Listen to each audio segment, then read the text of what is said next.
আমি শুধু চেয়েছি তোমায়। লিখেছেন সুরাইয়া রাফা। পর্ব সংখ্যা ১। সুইট ডেমন নাম শুনেছিস কখনো? গতকাল রাতভর মুষলধারে বৃষ্টি হয়েছে এদিকটায়, তাও দিবালোকে সূর্যোদয় হয়নি।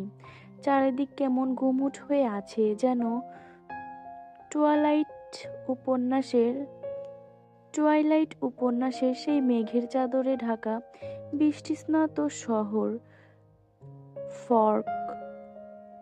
পিচঢালা ভাঙাচোরা রাস্তায় যত্রতত্র জমে আছে বৃষ্টির জল।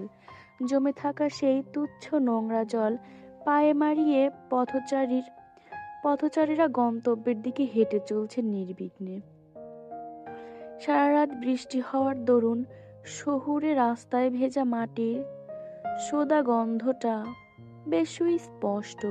এই গন্ধটা নাকে এলে চারদিকে সবকিছু আপনা আপনি সতেজ মনে হয়। লোকাল বাসের কর্নারের সিটটায় বসে কানে ফোন নিয়েই ধুয়ে মুছে সাফ হয়ে যাওয়া বৃষ্টিস্নাত যান্ত্রিক শহরটার দিকে চেয়ে চেয়ে লম্বা শ্বাস নিল ঈশানী। আজ বহুদিন বাদে ওর মনটাও সতেজ লাগছে, যদিও বা অসহায় চোখে মুখের কোথাও সেই সতেজতার লেশমাত্র নেই। ভীত হরিণীর মতো নীলরঙা জলজলে চোখের মণি দুটো তখনও বাসের জানালা ভেদ করে বাইরেই নিবদ্ধ তার।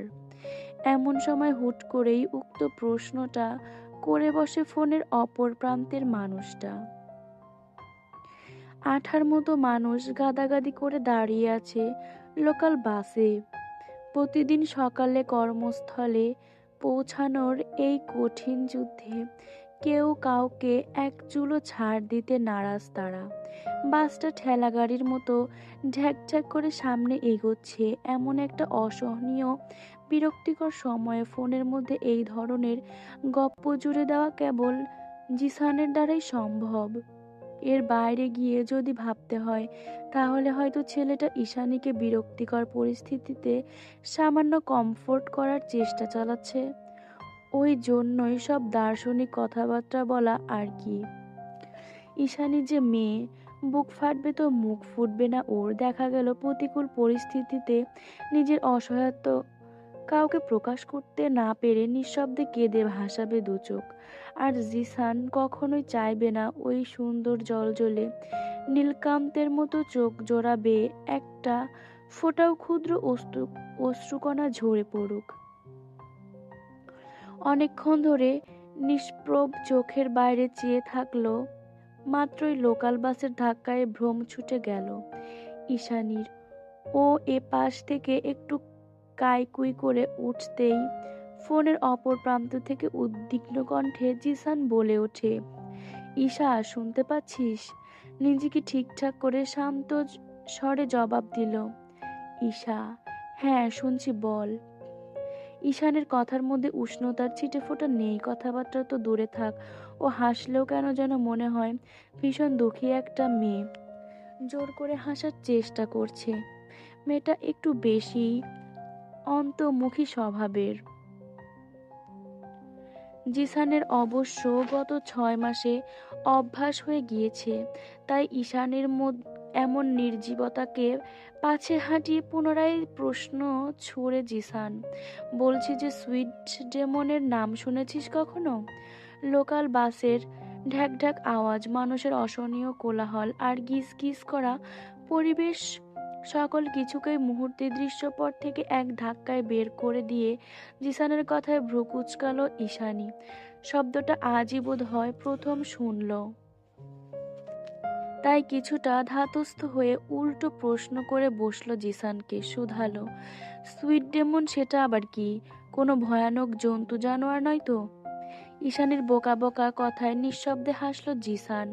মেয়েটা একটু বেশি সরল, অথচ ভাবখানা এমন দেখায় যেন সবকিছু জেনে বসে আছে। সাহায্যের জন্য কাউকে প্রয়োজন নেই ওর। বাইরের জগতে নিজেকেই স্ট্রং দেখাতে গিয়ে বারবার হোঁচট খায় মেয়েটা, তবুও কারো কাছে নিজের দুর্বলতা অপারগতা স্বীকার করে না কখনোই। পাছে না আবার মানুষ ধরে ফেলে ও আসলে কঠোর নয়, বরং দুর্বল আর অন্তর্মুখী একটা মেয়ে। কারো সাথে চোখে চোখ রেখে কথা বলার সাহস ওর ছোট্ট কলিজাতে নেই। কিন্তু জিসান তো সুকৌশলী আর বুদ্ধিমান। ঈশানীর কোল্ডনেস আর দুর্বলতা বের করে ফেলতে খুব বেশি সময় লাগে না ওর। সে যাই হোক, আপাতত ওইসব চিন্তা না করে ঈশানীর প্রশ্নের জবাব দিল। জিসান মৃদু হেসে বলল, আরে না, এরা কোনো জন্তু জানোয়ার কিংবা আলাদা কোনো প্রাণী নয়, এরা আমাদের মতোই মানুষ।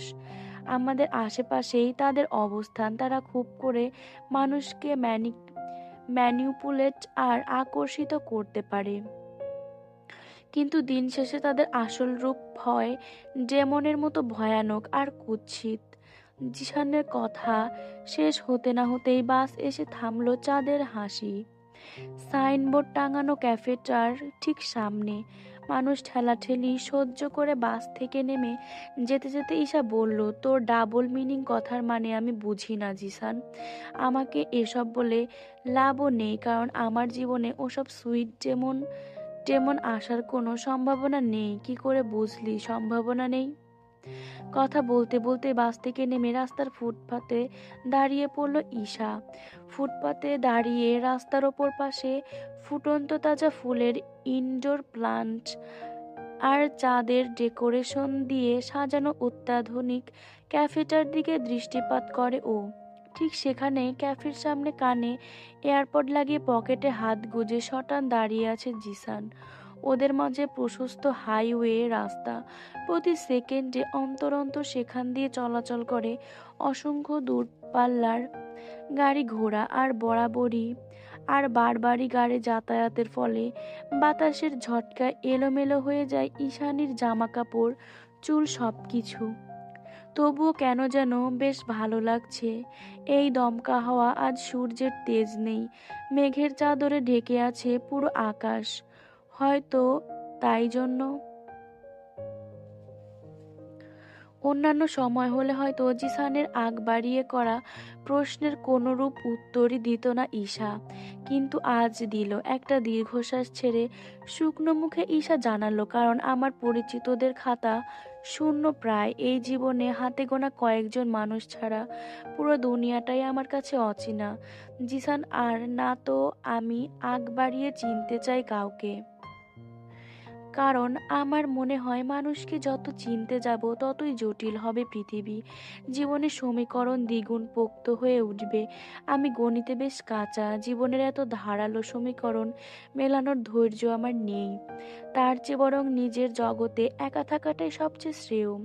এখন তুই বল আমায়, আমি যদি মানুষের সাথে মেশার আগ্রহ না দেখাই, কোনোরূপ চেষ্টা না করি, তাহলে কে সেই সুইট যেমন আমাকে ম্যানিপুলেট করবেটা কিভাবে?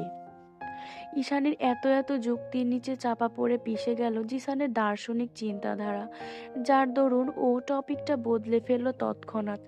কথা ঘুরিয়ে শুধালো, রাস্তা পার হতে পারবি নাকি আমি এগিয়ে আসবো? জিসানের এই ধরনের গার্জিয়ানের মতো করে অধিকার দেখিয়ে বলা কথাবার্তা মোটেও পছন্দ হয় না ঈশার। ওকে কেউ দুর্বল ভাবছে, ওর ভেতরের সত্তাটাকে টেনে হিঁচড়ে বের করতে চাইছে। এই বিষয়গুলো ভাবলেই মস্তিষ্কের পারদে পারদে আন্দোলন করে ওঠে এক অন্য ঈশানী, যে অনেকটা রাগী আর কঠোর মনোভাবের মেয়ে। নিজের অসহায়ত্ব আর দুর্বলতা নিয়ে কথা বললে একটুতেই কেমন আত্মসম্মানে লেগে যায় ভেতরের ঈশানীর। খ্যাপাটে বাঘিনীর মতো তেতে ওঠে মেজাজ খানা। ভেতরটা তৎক্ষণাৎ মাত্রাতিরিক্ত ক্রোধে চিরবিরিয়ে উঠলেও বাইরের নরম তনু সত্তাটা সামলে নেয় সেসব। চোখে মুখে কিছুটা থমথমে ভাব করে জিসানের মুখের ওপরেই কথা ছুঁড়ে মারে ঈশা। তোকে অনেকবার বলেছি জিসান, আমি ছোট বাচ্চা নই, নিজের খেয়াল নিজে রাখতে পারি আমি। তুই আমাকে যতটা বোকা আর দুর্বল মনে করিস, আমি ততটা দুর্বল নই। পরিবারকে ফেলে এই চিটাগং শহরে গত 6 মাস ধরে একা একাই আছি। যেভাবেই হোক টিকে তো আছি, আর ভবিষ্যতেও নিজের খেয়াল নিজেই রাখতে পারবো আমি। এখন ফোন রাখ। এক নাগাড়ে কথা শেষ করে নিজেই কলটা কেটে দিল ঈশা। অতঃপর খুব ভয়ে ভয়ে সামনে পা বাড়ালো রাস্তা পার হওয়ার উদ্দেশ্যে। প্রতিদিনই এই হাইওয়ে রাস্তাটা পার হতে গিয়ে কলিজার পানি শুকিয়ে যায় ঈশার। কাজে যেতে লেটও হয় শুধু এই কারণেই। তবুও বুকের মাঝে অদম্য সাহস জুগিয়ে কলিজা হাতে নিয়ে প্রতিদিনই এই কাজ করে ঈশা। কিন্তু বিধিবাম ও যে সত্যিই দুনিয়ার চোখে দুর্বল আর বোকা প্রকৃতির সেই প্রমাণস্বরূপ। একটা প্রাইভেট কার হুট করে ঈশানীর শরীরের রাস্তায় জমে থাকা লিটার খানিক ময়লা পানি ছিটিয়ে দিয়ে সাই সাই করে চলে গেল চোখের পলকে। ময়লা পানি সরে পড়ার সঙ্গে সঙ্গে চোখ মুখ কুঁচকে গেল ঈশার। একটা বিরক্তিকর দিনের সূচনা বোধহয় এমন করেই হয়। শরীরে এঁটে থাকা লং টপস, ডেনিম প্লাজো, ওড়না সবকিছুই নোংরা হয়ে গিয়েছে মুহূর্তেই। ঈশার এমন নাজেহাল অবস্থা দেখে না চাইতে ঠোঁটের আগায় এক টুকরো হাসি খেলে গেল জিসানের। মনে মনে বলল, কি দরকার আমার সামনে এমন স্ট্রং সাজার? তুই যে ভীতু হরিণী সেটা আমি ভালো করেই জানি, বুঝতেও পারি। কারণ তোর ভেতরে দুর্বলতার ভীতি সন্ত্রস্তা মুখে স্বীকার না করলেও তোর মাদকের মতো নীলচে কালো চোখের মণি দুটোই তার স্পষ্টতা ধরে রাখে।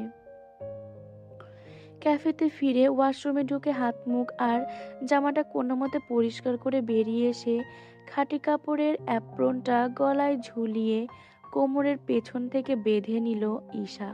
তারপর রেশমের মতো খোলা চুলগুলো একটা ক্লাচারের সাহায্যে বেঁধে দ্রুত চলে গেল কফি মেকারের কাছে। ততক্ষণে জিসানও অ্যাপ্রন পরে সবগুলো কফির অর্ডার টুকে নিয়ে কাগজটা দ্রুত হস্তে এগিয়ে দিল ঈশার নিকট। আর এখান থেকেই সূচনা হয় আরেকটি ব্যস্ত দিনের। পতেঙ্গা সি বিচ থেকে মাত্র মিনিট 5 দূরত্ব অবস্থিত চাঁদের হাসি নামক এই ক্যাফেতে গত 6 মাস ধরে চাকরি করছে ঈশানী। জিসান আগে থেকে পার্ট টাইম করতো, এখনো পার্ট টাইমও করে, কিন্তু ঈশানীর ডিউটি চলতে থাকে সকাল থেকে রাত অবধি। ঈশানীর মতো অন্তর্মুখী আর চুপচাপ স্বভাবের মেয়ের সাথে জিসান নামক বাচাল ছেলেটার বন্ধুত্ব যে কি করে তৈরি হলো সেটা এক প্রকার রহস্যই বলা চলে। অবশ্যই বন্ধুত্বের পেছনে শতভাগ অবদান শুধু জিসানের, ঈশানের অবদান শূন্যের কোঠায়। আপনা আপনি মনের টান তৈরি না হলে সহজে কারো সাথে মিশতে পারে না ও, যার দরুন নিজের চারিদিকে তৈরি করে রাখে অদৃশ্য এক শক্ত প্রাচীর। কিন্তু মন যদি কাউকে সেই অদৃশ্য গণ্ডি পার হওয়ার জন্য একবার সায় জানিয়ে দেয়, তবে শত চেষ্টা করেও তার ওপর অনীহা তৈরি করতে পারে না ঈশা। ওর স্বভাবটা এমন, ভেতরের সত্তাটা কখন যে কার জন্য কোমল হয়ে খোলস ছড়িয়ে এক নিমেষে বেরিয়ে আসে তা নিজেও খুব একটা ঠাওর করতে পারে না ঈশানী। জিসানও ধারের কাছে ঘেঁষতে পারে না ওর। জিসান জানে ঈশানীর প্রথম দিকে সেই অদৃশ্য গণ্ডিকে বাধাপ্রাপ্ত হয়ে জিসানও তার ধারের কাছে ঘেঁষতে পারেনি। জিসান জানে না ঈশানীর এমন অন্তর্মুখী আর ভীত হওয়ার কারণ। তবে এই স্বভাবের কারণে যে মেয়েটা সবার অপছন্দের তালিকার শীর্ষে সেটাও ভালো মতোই বুঝতে পারে। তবে আশ্চর্যের ব্যাপারটা হলো এত মানুষের অপছন্দের শীর্ষ ব্যক্তিটিও হয়েও ঈশানের কিছুতেই কিছু যায় আসে না খুব একটা। কিন্তু এত কিছুকে ছাপিয়ে সবার অপছন্দের গ্রাহ্য না করে জিসান ঠিকই সে অদৃশ্য গণ্ডি পার হয়ে দূরত্ব ঘুচিয়েছিল নীল চোখের এই অদ্ভুত মেয়েটার সঙ্গে। ভেতরে ভেতরে নরম স্বভাবের ভীত মেয়েটাকে ভিন্ন পরিস্থিতিতে বিভিন্ন কাজে সাহায্য করা থেকে শুরু করে সবসময় ছায়ার মতো ওর পাশে থেকে ঈশানীকে নিজের কাঠিন্যতার শক্ত খোলস থেকে বের করে বন্ধুত্বের কোঠায় নিয়ে আসা এতটাও সহজ ছিল না জিসানের জন্য। যদিও এখনো অনেকটা রহস্য ভেদ করা বাকিই পড়ে আছে, তবে ঈশা যে জিসানকে নিজের বন্ধুর তালিকায় ঠাঁই দিয়েছে সেটা জিসান উপলব্ধি করতে পারে বেশ ভালো মতোই। ভয়টাও অবশ্য সেখানেই। মেয়েটার ওপরে কঠিন হলেও ভেতরে নরম কাদামাটি, মনটা একদম সরল। এই রহস্যময় নিষ্ঠুর পৃথিবীতে একা চলতে গিয়ে যদি সত্যি মুখোশের আড়ালে থাকা সুইট ডেমন নামক কোনো কুৎসিত শয়তানের পাল্লায় পড়ে নিজের সর্বস্ব হারিয়ে ফেলে ঈশা, তখন কি হবে? শুধুমাত্র এই একটা বিষয় নিয়ে ভয় হয় জিসানের, বড্ড হয়। টুরিস্ট এরিয়ার পাশে অবস্থিত হওয়াতে চাঁদের হাসি নামক ক্যাফেতে কাস্টমার অভাব হয় না কোনো কালেই। তবুও যদি প্রশংসা করে বলতে হয়, তো গত 6 মাসে এই ক্যাফে কাস্টমারের সংখ্যা গুনে গুনে দ্বিগুণ বৃদ্ধি পেয়েছে। মালিকের ব্যবসা লালে লাল। অবস্থা অবশ্য এমনটা হওয়ারই কথা। ঈশা মেয়েটা অসাধারণ কফি বানায়। একবার জিসান ঈশাকে বেশ কড়া গলায় জিজ্ঞেস করেছিল, পড়াশোনা তো করিস না, তাহলে ভবিষ্যতে করবিটা কি? ঈশা তখন মৃদু হেসে জবাব দিয়েছিল, আমি তো বিগ প্ল্যান জয়া আন্টির মতো আমার তো বিগ প্ল্যান জয়া আন্টির মতো এরকম একটা কফি হাউস খুলবো। তারপর তোর আমার মতো কয়েকজন তুচ্ছ কর্মচারী রেখে শুয়ে বসে আরামসে লাখ লাখ টাকা কামাবো। পরে আবার নিজেই বলেছিল, হাস্যকর রাইট? প্রত্যুত্তরে জিসান বলেছিল, মোটেই না, আমি আছি তো তোর পাশে। ব্যাস, আগুনে ঘি ঢালার জন্য এতটুকুই যথেষ্ট ছিল। জিসানকে যে ঈশার অপছন্দ তেমনটা নয়, কিন্তু ওর অতিরিক্ত অধিকার বোধ বরাবরই অন্য কিছুর ইঙ্গিত দেয় ঈশার মস্তিষ্কে, যেটা ঈশা একটুও পছন্দ নয়। ও চায় না নিজের দুর্বলতা দেখিয়ে জিসানের করুণা পেতে, আর না তো বন্ধুত্বের বাইরে গিয়ে জিসানের সঙ্গে অন্য কোনো সম্পর্কে জড়াতে। কারণ ঈশার মতে জীবনে চলার পথে সত্যিকারের বন্ধুত্বের বড্ড প্রয়োজন, যা ওর জীবনে খুব রেয়ার। তাই গোটা জীবন তল্লাশি করে খুঁজে পাওয়া হাতে গোনা দু একটা বন্ধুকে এভাবে হারাতে চায় না ঈশা। যদিও বা ঈশার বেশ সন্দেহ, যেখানে ওর মতো চুপচাপ একগুঁয়ে স্বভাবের মেয়ের সাথে কেউ মিশতেই চায় না, সবাই কোল্ড নয়তো মূর্তি বলে মুখ ফিরিয়ে নেয়, সেখানে জিসান বন্ধুত্ব পাতানোর জন্য একেবারে হাত ধুয়ে লেগেছে ঈশার পেছনে। ওই জন্যই হয়তো জিসানকে এখনো সেভাবে আপন কিংবা কাছের ভাবতে মনের মাঝে সংশয় কাজ করে ঈশার। তাই তো বন্ধু হয়েও জিসান আর ওর, যদিও বা ঈশা বেশ সন্দেহ, যেখানে ওর মতো চুপচাপ একগুঁয়ে স্বভাবের মেয়ের সাথে কেউ মিশতেই চায় না, সবাই কোল্ড নয়তো মূর্তি বলে মুখ ফিরিয়ে নেয়, সেখানে জিসান বন্ধুত্ব পাতানোর জন্য একেবারে হাত ধুয়ে লেগেছিল ঈশার পেছনে। ওই জন্যই হয়তো জিসানকে এখনো সেভাবে আপন কিংবা কাছের ভাবতে মনের মাঝে সংশয় কাজ করে ঈশার। তাই তো বন্ধু হয়েও জিসান আর ওর মাঝে মনের দূরত্ব অসীম। জিসান অবশ্য এটা মনে করে না। জিসানের মতে ঈশা আমার বন্ধু, তার মানে ওর ওপর আমার অনেকটা অধিকার বোধ রয়েছে। দুপুরের দিকে লাঞ্চ ব্রেক শেষ হতেই ঈশা তখন নতুন উদ্যমে কফি বানাতে শুরু করে। ঠিক তখনই জিসান এসে জানায় ক্যাফের মালকিন জয়া আন্টি এসেছেন। জিসানের মুখে কথাটা শুনে বেশ খুশি হলো ঈশা। জয়া আন্টির সঙ্গে কি দরকারি কথা আছে বলে জিসানকে কফি মেকারের সামনে দাঁড় করিয়ে রেখে তাড়াহুড়ো করে সামনে ক্যাশ কাউন্টারের দিকে এগিয়ে যায় ও। জয়া আন্টি তখন মুখের লালায় আঙুল ভিজিয়ে টাকা গোনায় খুব মনোযোগী। দেখতে শুনতে ভীষণ সুন্দরী, দুধে হাতা রাঙা ষাটোর্ধ্ব এই জয়া আন্টির ভারী মিশুক মহিলা। ক্যাফের প্রত্যেকটা কর্মচারীর সঙ্গে তার ভাব গলায় গলায়, অথচ গত 6 মাসে ঈশার সঙ্গে প্রয়োজনের বাইরে একটা কথাও হয়নি তার। কি করেই বা হবে, মেয়েটা ভারী চুপচাপ। ক্যাফেতে ঢুকে সারাদিনের একটা কথা বলে কিনা সন্দেহ, যার দরুন জয়া আন্টি খুব একটা পছন্দ নয় ঈশাকে। পছন্দ হওয়ার কথাও নয়। ক্যাফের মতো একটা জায়গায় সুন্দর হাসি দিয়ে মন ভোলানো কথার জোয়ারে কাস্টমারদের মন জয় করতে না পারলে সে আবার কেমন ধারা কর্মচারী? নির্ঘাত মেয়েটার হাতের কফি মারাত্মক সুস্বাদু, নয়তো একে বহু আগেই কাছ থেকে ছাঁটাই করে দিতেন তিনি। সে যাই হোক, আপাতত কিছু বলতে চায় মেয়েটা, সেটাই শোনার পালা। ঈশাকে দেখতে পেয়ে টাকা গোনা বন্ধ করলেন জয়া আন্টি। নিজের মোটা ফ্রেমের চশমাটা উপরে দিয়ে ভ্রু কুচকে খানিকটা বিরক্তিকর সুরে ঈশাকে শুধালেন, কিছু বলবে? হ্যাঁ সূচক মাথা নাড়ায় ঈশা। জয়া আন্টি পুনরায় নিজের কাজে মনোযোগ দিয়ে বললেন, বলে ফেলো। কয়েক দফা ঢোক গিলে জিভ দিয়ে শুষ্ক অধর ভিজিয়ে ঈশা বলে ওঠে, আসলে আন্টি, মা জরুরি তলব করেছে, কাল একটু বাড়ি যেতে হবে। তোমার বাড়ি যেন কোথায়? জি, কক্সবাজার। জয়া আন্টি বুঝদারদের মতো মাথা দোলালেন, অতঃপর গম্ভীর গলায় বললেন, গত 1 মাসে কতগুলো ছুটি নিলে সে খেয়াল আছে? তীব্র সংকোচে থমথমে হয়ে গেল ঈশার মুখ, তবুও গলার মাঝে অনেকটা শক্তি জুগিয়ে বলল, তখন খুব অসুস্থ ছিলাম আন্টি, জ্বর হয়েছিল, আর এখন তো বাড়ি যাব। ঈশার কথার পাছে জয়া আন্টি আরো কিছু বলবে তার আগে ওপাশ থেকে জিসান ছুটে এসে বলল, হ্যাঁ আন্টি, আমি জানি ঈশার জ্বর ছিল। জিসানের কথায় দীর্ঘশ্বাস ছাড়লেন জয়া আন্টি। প্রত্যেকবারই কোনো না কোনো ঝামেলা থেকে এই মেয়েটাকে বাঁচানোর জন্য উঠে পড়ে লাগে জিসান।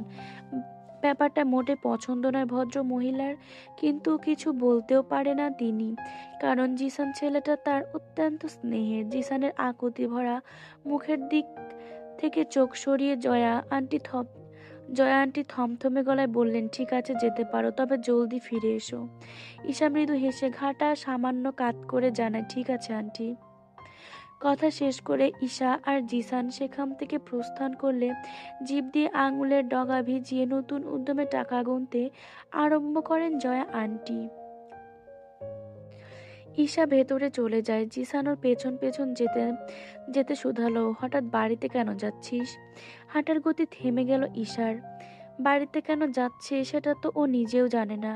মা নামক ব্যক্তিটি জরুরি তলব করেছে তাই যাচ্ছে, এর বাইরে তো কিছু জানা নেই ওর।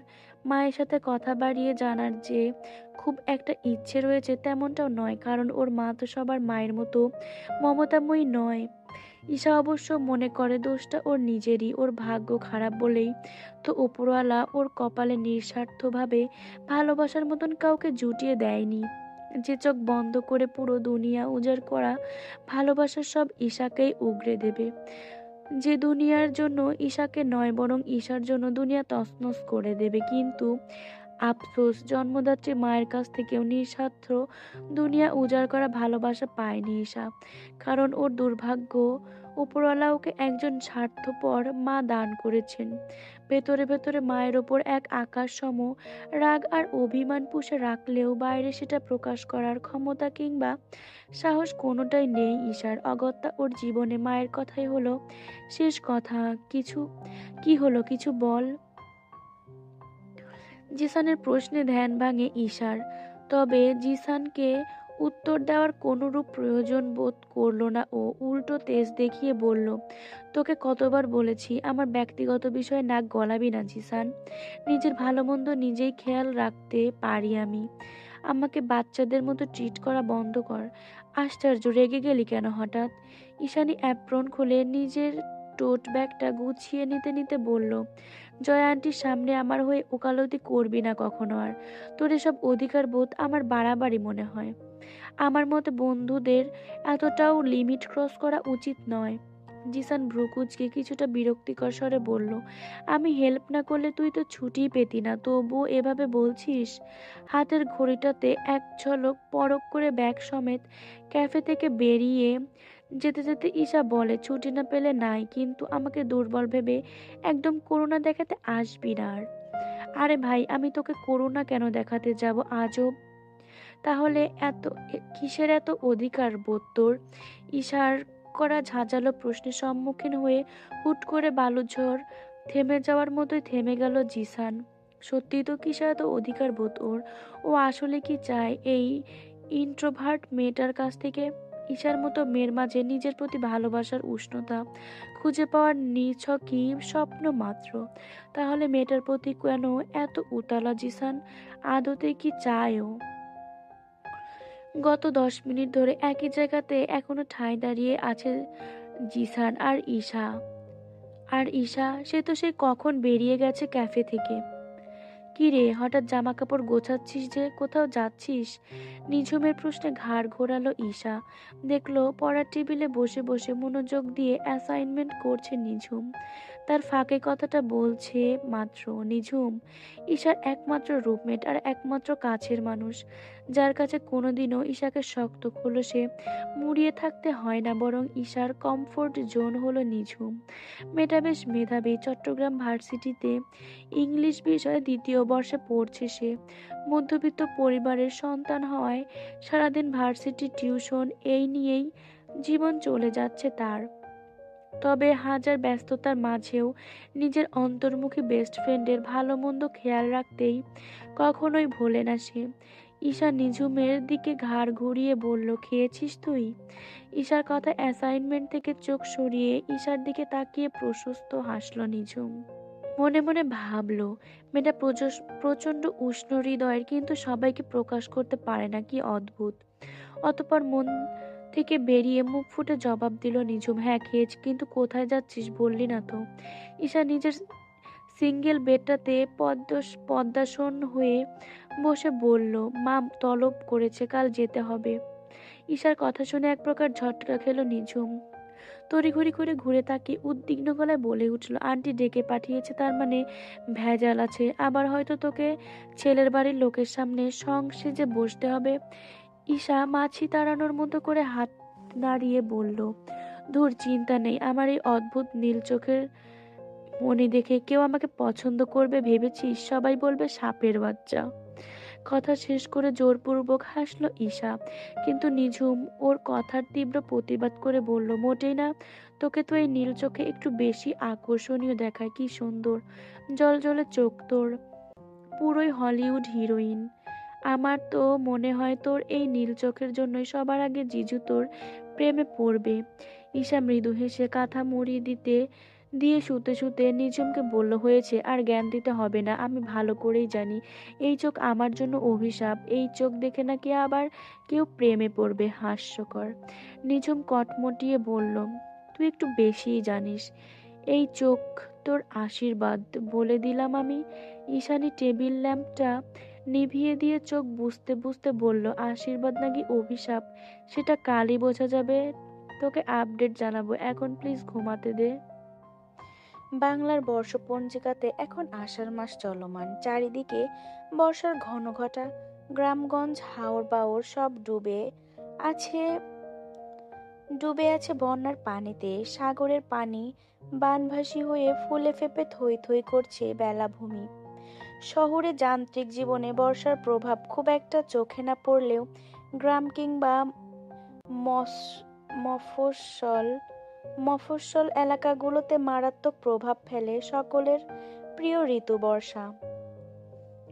ঈশানীদের বাড়িটা সমুদ্র সৈকত থেকে বেশ অনেকটা কাছে হওয়ায় বাড়ির পিচ ঢালা সরু রাস্তা আর ঘাস আবৃত ছোট লনেও জল জমে গিয়েছে।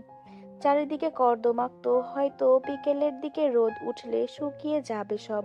কিন্তু এই মুহূর্তে সকাল সকাল বাড়িতে ফিরে কাদামাটি পেরিয়ে ঘর অবধি পৌঁছাতে বেশ বেগ পোহাতে হচ্ছে ঈশানীর। কোনো মতে সালোয়ার পরে সাবধানে পা টেনে টেনে ঘরের দুয়ারে পা রাখতে ভেতর থেকে বেরিয়ে আসেন ঈশানীর মা রোকেয়া প্রাচী। এক হাতে সরু লাঠি লাঠি তার, চোখে মুখে ভীষণ রুষ্টতা, দেখেই বোঝা যাচ্ছে ক্ষেপে আছেন তিনি। ভেতরের ঘর থেকে ঈশানীর ছোট বোন উষার কান্নার আওয়াজ ভেসে আসছে। খানিকক্ষণ আগে সে উষার ওপর দিয়েই এক ভয়াবহ টর্নেডো বয়ে গিয়েছে, আর তা আর বুঝতে বাকি নেই ঈশানীর। ঘরের দুয়ারে ঈশানীকে দেখতে পেয়ে হাতের লাঠিটা কয়েক হাত দূরে ছুঁড়ে মেরে ওর দিকে দ্রুত কদমে এগিয়ে আসে রোকেয়া প্রাচী। ঈশানী তখনও সালোয়ারের ছিটে আসা কাদাগুলো হাতের সাহায্যে ঝাড়তে ব্যস্ত। ঠিক সে সময় মেয়ের উদ্দেশ্যে ক্ষুব্ধ আজে কথা ছুড়ছেন রোকেয়া, এখন আসার সময় হলো? তোকে গত সপ্তাহে বাড়ি আসতে বলিনি? মায়ের কথায় তোরে জামা কাপড় হাত চালানো বন্ধ হয়ে গেল ঈশানীর। ও চোখে ও চোখ তুলে মায়ের মমতাময়ী চোখে তাকিয়ে একটা দীর্ঘশ্বাস ছেড়ে শান্ত সাবলীল গলায় বলল, জয়া আন্টি আমাকে বসিয়ে বসিয়ে বেতন দেয় না মা। মাস শেষে যে টাকাটা তোমাকে পাঠাই তার বিনিময়ে আমাকে ফুল টাইম ডিউটি করতে হয়। যখন তখন চাইলেই তো আর আসতে পারি না। রোকেয়া প্রাচী স্বল্প শিক্ষিত মহিলা, তবে ঈশানীর মা হিসেবে বয়স তুলনামূলক কম। যদিও বা বৃদ্ধ না হতেই সংসারের ভারে বয়সের ছাপ স্পষ্ট হয়েছে তার চেহারার ভাঁজে। গম রঙা রাজহংসীর মতো গায়ের রং সেই কবেই হারিয়ে গিয়েছে রোদে পুড়ে যাওয়া তামাটে বর্ণের আড়ালে।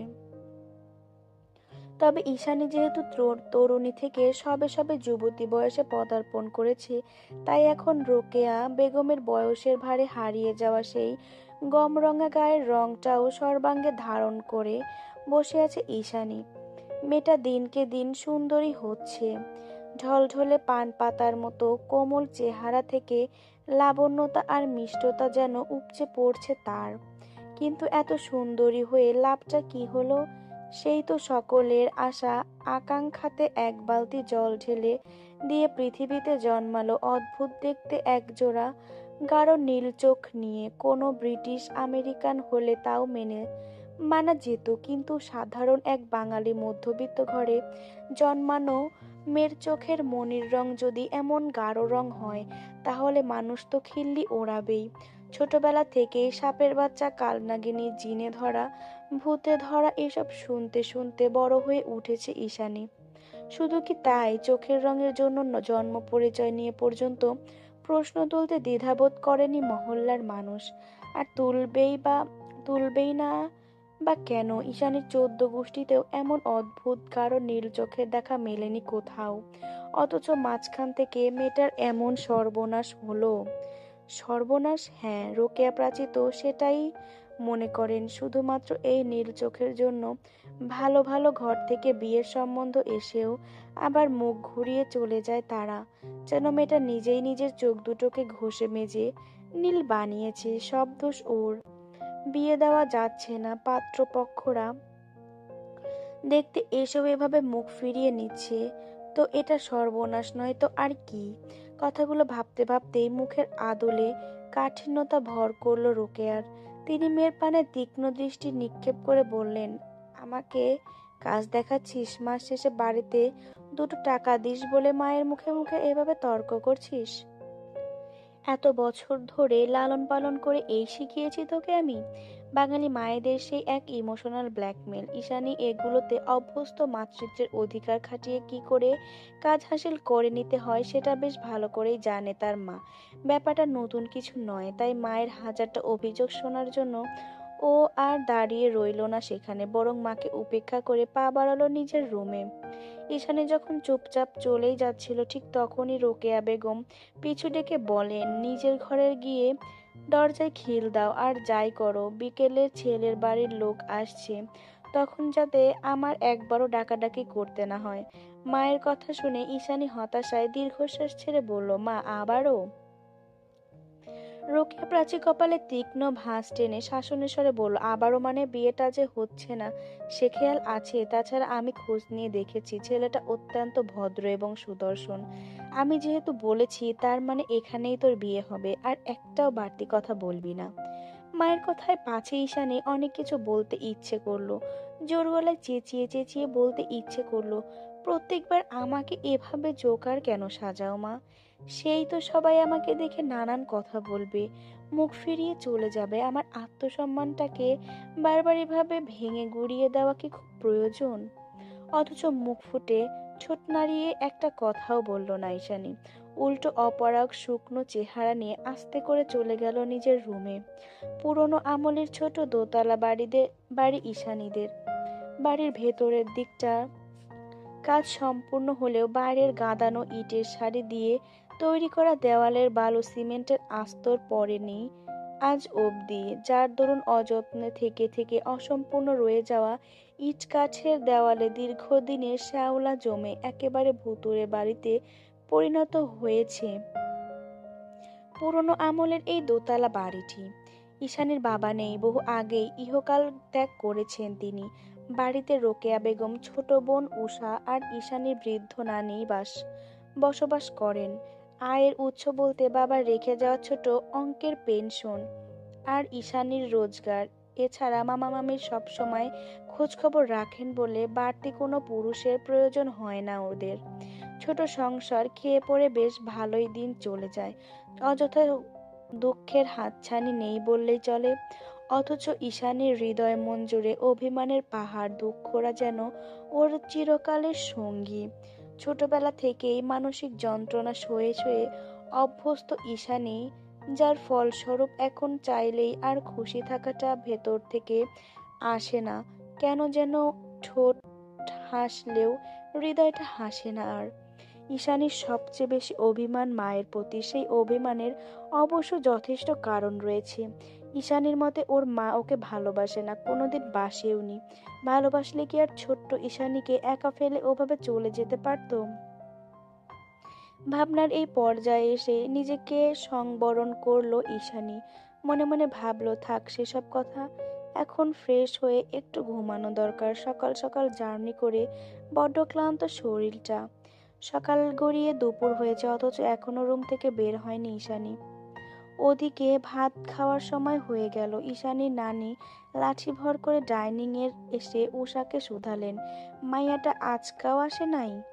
উষা খাবারের লোকমা মুখে তুলতে তুলতে বলল, এসেছে নানি, আপু রুমে আছে। উষার কথায় বৃদ্ধা বোধ হয় সন্তুষ্ট হলেন। তিনিও খুব করে চাইছেন এই সুন্দরী যুবতী নাতনিকে বিয়ে দিয়ে তার মেয়েটার কাঁধ হালকা করতে, কিন্তু বিধিবাম এত সুন্দরী হওয়া সত্ত্বেও পাত্রপক্ষের মন কাড়তে সক্ষম হয়নি তার নাতনি। ঈশানীর নানি অবশ্য ওপরওয়ালার ওপর খুব ভক্তি। তিনি বিশ্বাস করেন ওপরওয়ালা যার সাথে তার নাতনির ভাগ্য বেঁধে দিয়েছেন সে হয়তো এখনো এসে পৌঁছায়নি, ওই জন্যই বিয়েটা হচ্ছে না। যখন সে চলে আসবে তখন ওপরওয়ালার ইচ্ছায় বিয়েটা পূর্বাভাস বিহীন ঝড়ের মতো সম্পন্ন হয়ে যাবে। কেউ আটকাতে পারবে না, কেউ না। ও বুড়ি, কি ভাবছো? উষার কথায় ধ্যান ভাঙে নানির। তিনি বুঝে পান না এইটুকু 1.5 ইঞ্চি মেয়ের কথাবার্তা ছিঁড়ে এত খারাপ কেন। কই ঈশানী তো এমন না, নিশ্চয়ই বাপের গোষ্ঠীর মতো হয়েছে মেয়েটা, একেবারেই ধেড়ে বজ্জাত। উষা খাচ্ছে আর নানির কুঁচকে যাওয়া গম্ভীর চোখ মুখের দিকে তাকিয়ে কুটকুটিয়ে হাসছে। দেখে মনে হচ্ছে নানিকে খেপিয়ে বেশ আনন্দই পেয়েছে সে। বজ্জাত ছেমরি, দাতাল গো লাহান নাহাইসা খাওন খা, আমার লগে মস্কারা করতে আইলে লাঠি দিয়ে ঠ্যাং ভাঙা দিমু। ছোট্ট নাতনিকে একরাশ বকাঝকা দিয়ে তেলে বেগুনে জ্বলতে জ্বলতে ডাইনিং ত্যাগ করেন ঈশানীর নানি। উদ্দেশ্য বড় নাতনিটাকে খেতে ডাকা। ওদিকে খাবার চিবোতে চিবোতে ভেঙচি কেটে উষা বলে, বুড়ির তেজ কমেনি এখনো। কথা তো না যেন মুখ থেকে বের হওয়া আগুনের বারুদ। ইস্যু, আরে ওই ইস্যু, খাওন খাইতে না? দুপুর তো যাইতাছে গা, আর একটু পরে পোলার বাড়ির লোক আইয়া পড়বো তো। নানির চেঁচামেচির তোপে পরে ঘুমটা আর গাঢ় হলো না ঈশানীর। অগত্যা করণীয় কিছু না পেয়ে তাড়াহুড়া পায়ে এগিয়ে এসে দরজা খোলে সে। ওকে দেখতে পেয়ে নানি ঘাড় ঘুরিয়ে ধীরে পায়ে পিছু হাঁটতে হাঁটতে বললেন, আয় আয়, খাইতে আয়। একটা দীর্ঘশ্বাস ফেলে গায়ে ওড়না চড়িয়ে নানির পেছন পেছনই বেরিয়ে এলো ঈশানী। খাবার টেবিলে এসে বসতেই চোখ গেল ছোট্ট বোন উষার দিকে। যদিও বা উষা ঈশানীর আপন বোন নয়, তবে যেহেতু সহোদররা, তাই ঈশানী ওকে আপন বোনের মতোই স্নেহ করে, অধিকার খাটিয়ে শাসনও করে অনেক সময়। উষার ক্ষেত্রেও তাই বড় আপুকে সে ভীষণ ভালোবাসে। আপুর চুপচাপ স্বভাবের কারণে একটু একটু ভয়ও পায় অবশ্য। তবে ওরা একই পিতার সন্তান নয়, সেটা ওদের মাঝের আন্তরিকতার জোয়ারে বহু আগেই চাপা পড়ে গিয়েছে। নিজের প্লেটে খাবার নিতে নিতে উষার দিকে তাকিয়ে গভীর গলায় ঈশানী শুধালো, তোর না ক্লাস টেস্টের রেজাল্ট বেরিয়েছে, পাশ করেছিস তো? বড় আপুর কথায় জবাব দেয় না উষা। চুপচাপ মুখ কাচুমাচু করে বসে রয়ে মাথা নুইয়ে। ওপাশ থেকে তিরস্কার করে নানি বলে ওঠে, ফেল করেছে তোমার বইনে। নানির কথা শুনে ঈশানী অবাক হয় না, প্রত্যুত্তরে করে হ্যাঁ বা না কিছু বলেও না। এইটুকু মেয়ে ক্লাস টেস্টে ফেল করেছে, এটা নিশ্চয়ই কোনো বড় অপরাধ নয়। ঠিকমতো গাইড করলে নিশ্চয় পরের বার ভালো করবে। তবে ঈশানীর ভাবনার ছেদ ঘটিয়ে রোকেয়া প্রাচী বলে ওঠেন, বড়টার একটা ব্যবস্থা করি, তারপর এটাকেও ধরবো। মা কিসের ইঙ্গিত দিয়েছে ব্যাপারটা বোধগম্য হতেই তৎক্ষণাৎ প্রতিবাদ করে ওঠে ঈশানী। কি সব বলছো মা তুমি? উষার বয়স মাত্র 11 বছর। গলার আওয়াজ ক্ষীণ, অথচ কথার পারদে প্রতিবাদী ঝংকার। মেয়ের কথা কানে তুললেন না রোকেয়া। খাবার খেতে খেতে তিনি বললেন, উষার কথা তোর না ভাবলেও চলবে, নিজের একটা ব্যবস্থা হয় কিনা সেটা নিয়ে ভাব। যদিও বা ঈশানী জানে না বিয়ে হওয়ার সঙ্গে ব্যবস্থা হওয়ার সম্পর্কটা ঠিক কোথায়। রিজিকের মালিক তো ওপরওয়ালা, তাহলে ওকে কেন বোঝা মনে করা হচ্ছে? এই পরিবারে, প্রত্যেকটা মধ্যবিত্ত পরিবারেই কি এটা হয়ে থাকে? জানা নেই ঈশানীর, তবে ওর সাথে শুরু থেকেই এটা হয়ে এসেছে। ইন্টারমিডিয়েট পাশ দেওয়ার পরে ভার্সিটিতে আর পড়ার সুযোগ হয়ে ওঠেনি ঈশানীর, কারণ তখন থেকেই পড়াশোনা বন্ধ করে ঈশানীকে বিয়ে দেওয়ার জন্য উঠে পড়ে লেগেছিল রোকেয়া প্রাচী। তারপর যখন অনেক চেষ্টা করেও মেয়ের বিয়েটা হচ্ছিল না, তখন মহল্লার মানুষের কথা থেকে বাঁচতে নিজ উদ্যোগে ঈশানীকে কাজের সন্ধানে চিটাগংও তিনিই পাঠান। জয়া আন্টির ক্যাফেতে ঈশানীর চাকরিটা মায়ের সুপারিশেই হয়েছিল, কারণ জয়া আন্টি ছিলেন রোকেয়ার পূর্ব পরিচিত। এই যে মায়ের কথা মতো পড়াশোনা বাদ দিতে হয়েছে, তার হাতের পুতুল হয়ে জীবন পার করতে হচ্ছে, তাতে কি ঈশানীর একটু আফসোস হয় না? হয়তো খুব আফসোস হয়। ঈশানীর একটুও আফসোস হয় না? হয়। ঈশানীর তো নিঝুমের মতো পড়াশোনা করতে ইচ্ছে করে। নিঝুমও তো মধ্যবিত্ত পরিবারেরই মেয়ে, কই ওকে তো কেউ পড়াশোনা বন্ধ করে দেওয়ার জন্য জোর জবরদস্তি করে না। ওকে তো কদিন বাদে বাদে পাত্রপক্ষের সামনে নিজেকে জাহির করার জন্য বাড়ি ফিরতে হয় না। অথচ ঈশানীকে এমন অনেক কাজ করতে হয় যা ওর ইচ্ছে একেবারে পরিপন্থী। ফেমিনিস্টদের ভাষায় এটাকে টর্চার বললে ভুল হবে না অবশ্য। অথচ ঈশানী মেয়েটাকে ফেমিনিস্টদের মতো প্রতিবাদ করে না। প্রতিবাদ যে কি করে করতে হয় সেটাই ভুলে গিয়েছে হয়তো, কারণ ছোটবেলা থেকে ওকে কড়া শাসনে রেখে এভাবেই তৈরি করা হয়েছে। তোতা পাখির মতো একটাই বলি গেলানো হয়েছে যে এই পরিবারের মায়ের কথাই শেষ কথা। একই রুমের মধ্যে বসবাস করেও নিঝুম আর ঈশানের গল্পটা ঠিক কতটা আলাদা, কতটা বিপরীত, সেই ভেবেই ভাত সাজানোর প্লেটের দিকে সাজিয়ে মনে মনে নিজেকেই নিজে তাচ্ছিল্য করে কিছুক্ষণ হাসল ঈশানী। বর্ষাকালে যেখানে সূর্যই ওঠে না ঠিক মতো, যেখানে সূর্যাস্ত তো বিলাসিতা মাত্র, তবুও দুপুরবেলা সেই ফকফকে উজ্জ্বলতা হারিয়ে গিয়ে কিছুটা কালো হয়ে এসেছে ধরণী। বোধহয় সন্ধ্যা গড়িয়ে এলে বৃষ্টি হবে আবারও। এই কালো গোধূলির মাঝে পাত্রপক্ষের বাড়ি থেকে লোক এসেছে ঈশানীকে দেখতে। অনেক বেশি লোকজন নয়, হাতে গোনা কয়েকজন এসেছে, তার মধ্যে ছেলের মাও রয়েছে। আলাপচারিতা আর কুশল বিনিময়ের পর্ব শেষ হলে রোকেয়া প্রাচী নিজের সাথে করে নিয়ে আসেন ঈশানীকে। আলাদা কোনো সাজসজ্জা নেই ওর মাঝে, শাড়িটা অবধি পরেনি। ভিন্নতা যদি লক্ষ্য করতে হয় তাহলে মাথার এক ফালি ঘোমটা টেনেছে শুধু। মেয়েকে নিয়ে এসে সবার সামনে বসিয়ে দিয়ে ছেলের মায়ের দিকে তাকিয়ে রোকেয়া প্রাচী কিছুটা ইতস্ত গলায় শুধালেন, সে কি আপা, মাহিন আসেনি? মায়ের এইটুকু কথাতে ঈশানী বুঝলো যার জন্য ওকে দেখতে আসা হয়েছে তার নাম মাহিন। আচ্ছা, শুধুই কি মাহিন? আগে পরে কিছু নেই? নিজের অজান্তে এই অদ্ভুত প্রশ্নটা খেলে গেল ঈশানীর মস্তিষ্কে। ওর এই ওর এই অগভীর ভাবনা সুতো ছিল মাহিনের মায়ের কথায়। তিনি মৃদু হেসে রোকেয়া প্রাচীকে আশ্বস্ত করে বললেন, মায়ের একটু জরুরি কাজে ঢাকায় গিয়েছে আপা, তাই এখানে আসতে পারেনি, তবে আমরা ওর পুরোপুরি সম্মতি নিয়ে এখানে এসেছি। যদিও মাহিনের মামুনির কথাগুলো খানিকটা গলায় আটকে আসছিল, তবুও তার কথার ধাতস্থ হলেন রোকেয়া প্রাচী। হ্যাঁ সূচক মাথা নাড়িয়ে স্বস্তির নিঃশ্বাস ছেড়ে বললেন, বুঝতে পেরেছি আপা। মাহিনের মা এবার ঈশানীকে ডেকে উঠলেন, ঈশানী, আমার দিকে একটু তাকাও মা। কোনরূপ কপটতা অবলম্বন না করে আস্তে করে তাকালো ঈশানী। সঙ্গে সঙ্গে পাশ থেকে ভূত দেখার মতো আঁতকে উঠলেন মাহিনের ফুপি। তিনি বিচলিত কণ্ঠে বললেন, এ কি, তোমার চোখের মনি এমন নীল কেন? কি লাগিয়েছ চোখে? ভদ্রমহিলা আরো কিছু বলার আগে তার কথার মাঝখানে আটকে দিয়ে মাহিনের মা কিঞ্চিত ধমকে উঠলেন তাকে, চুপ করবে তুমি? অতঃপর ঈশানীর দিকে দৃষ্টিপাত করে মিষ্টি হেসে তিনি বললেন, তুমি খুব সুন্দর ঈশানী মা, তোমার চোখ দুটো অসম্ভব সুন্দর। আমি মুগ্ধ হয়েছি তোমার চোখের সৌন্দর্য দেখে। সত্যি ওপরওয়ালার সৃষ্টি অতুলনীয়। আমি আর আমি এও জানি আমার মাহিন তোমার এই চোখ দুটো দেখে আমার মতোই মুগ্ধ হবে। জীবনে প্রথমবার for the first time Ishani নিজের ভেতরে নিজেকে নিয়ে এক সুপ্ত আত্মবিশ্বাস অনুভব করলো। হুট করে সকল জড়তা ঝরঝরিয়ে পড়ে গিয়ে মনের ভাঁজে এক অযাচিত প্রশ্ন উকি দিল ওর, সত্যি আমার চোখ দেখে কেউ মুগ্ধ হবে, আমার প্রেমে পড়ে যাবে? তাহলে কি নিঝুমই ঠিক বলেছিল? এই নীল চোখ আমার জন্য আশীর্বাদ স্বরূপ? এখনো বিশ্বাস করতে পারছে না ঈশানী, ভঙ্গুর হৃদয়। ছোটবেলা থেকে আত্মবিশ্বাস ভেঙে যেতে যেতে এখন এরকম প্রশংসা কিংবা কারো উপদেশ পেলে সেটাকে নিছকই করুণা মনে হয় ঈশানীর।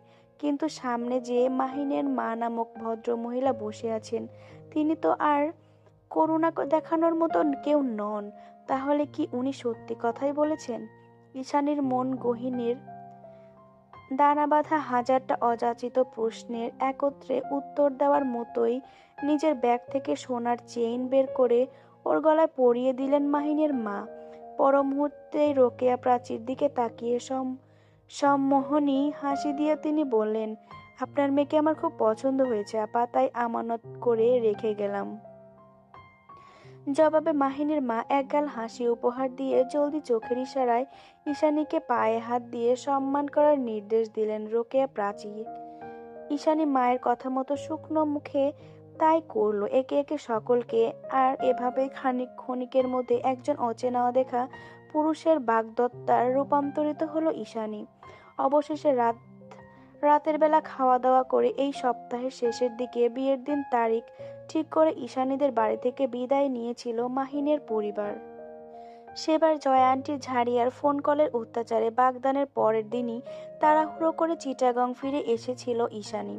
ফেরার আগে মাকে কথা দিয়ে এসেছে যে করেই হোক বিয়ের আগের দিন যথাসময়ে বাড়ি পৌঁছাবে সে। এদিকে পতেঙ্গা ফিরতে জয়া আন্টির সে কি রাগ, সপ্তাহ বাদে আর বাড়িতে যাবে শুনে তো ঈশানীকে তৎক্ষণি কাজ থেকে বের করে দেয়। পরে অবশ্য জিসান বুঝিয়ে শুনিয়ে ঠান্ডা করেছিল জয়া আন্টিকে, বলেছিল আমি কথা বলবো ঈশানীর সঙ্গে, তুমি রাগ করো না আন্টি। জিসানের কথায় আত্মস্থ হয়ে তখনকার মতো নিজেকে সংবরণ করেছিল জয়া আন্টি।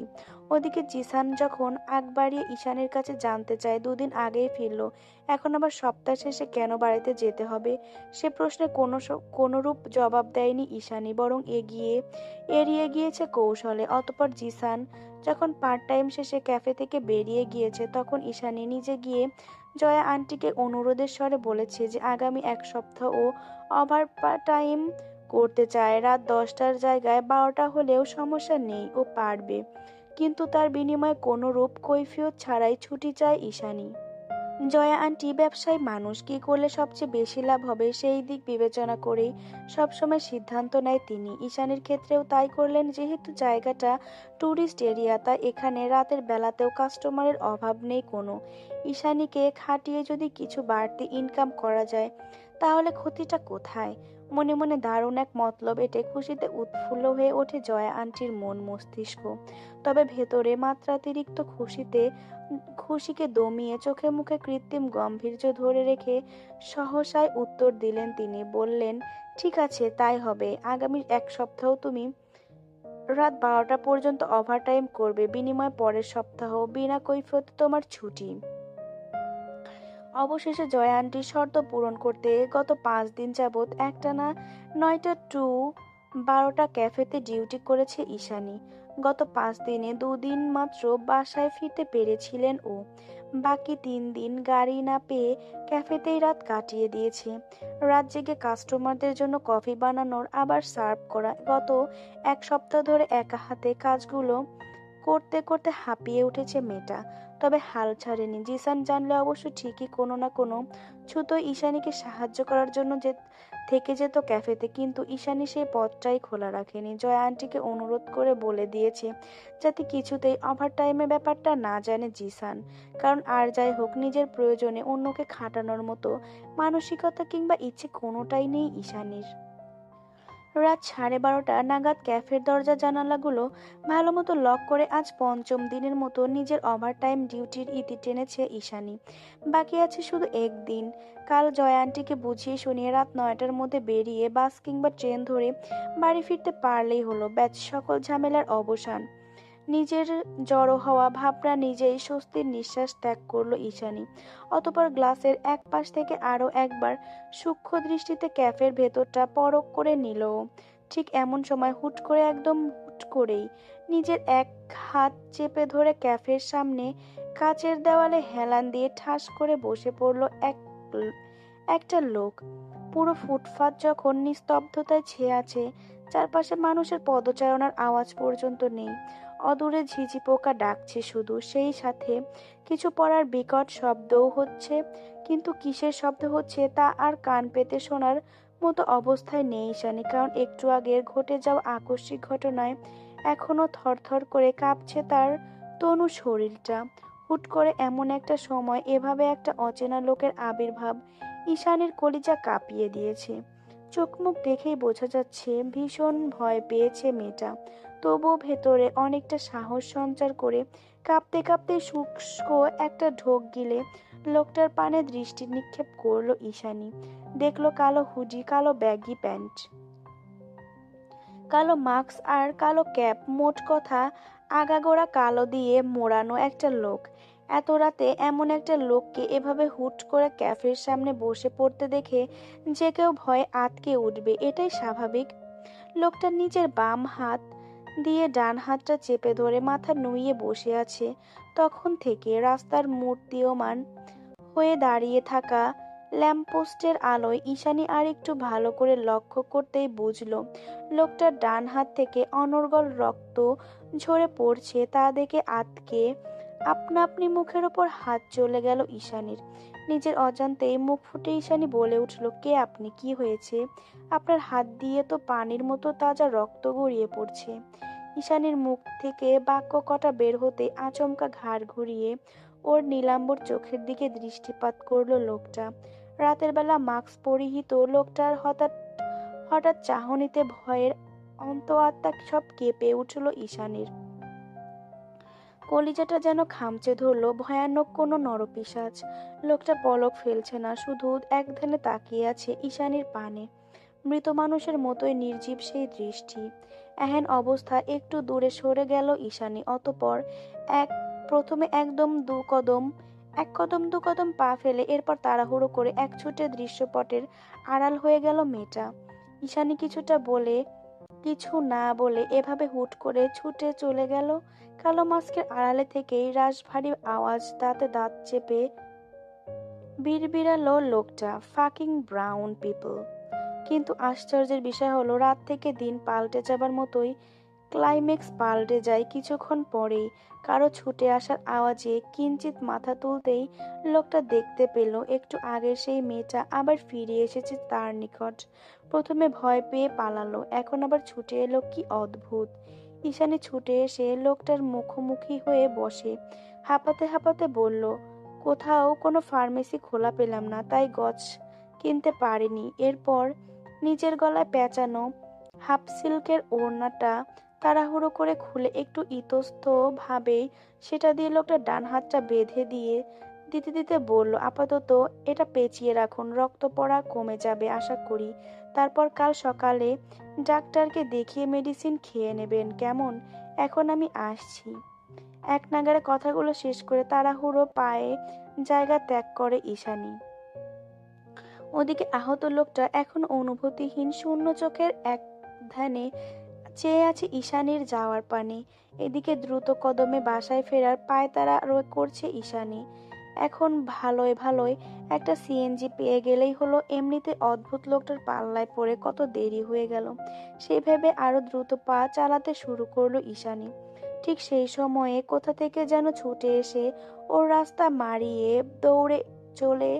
দৌড়ে চলে যায় একটা কালো কুচকুচে নেউচে বিড়াল। আচমকা ঘটনায় আরো একবার ঝটকা খেল ঈশানী। বারংবার এমন ভয় পেয়ে পেয়ে মেয়েটার মাথা ঘুরে উঠছে। আজ হচ্ছেটা কি ওর সাথে? এই মাঝরাতের নির্জন রাস্তায় দাঁড়িয়ে হুট করেই মনটা কেমন কুগাইতে শুরু করে।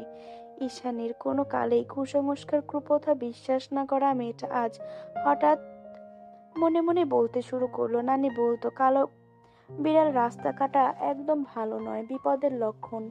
তার মানে কি আমার সাথেও ভবিষ্যতে খারাপ কিছু হতে চলেছে?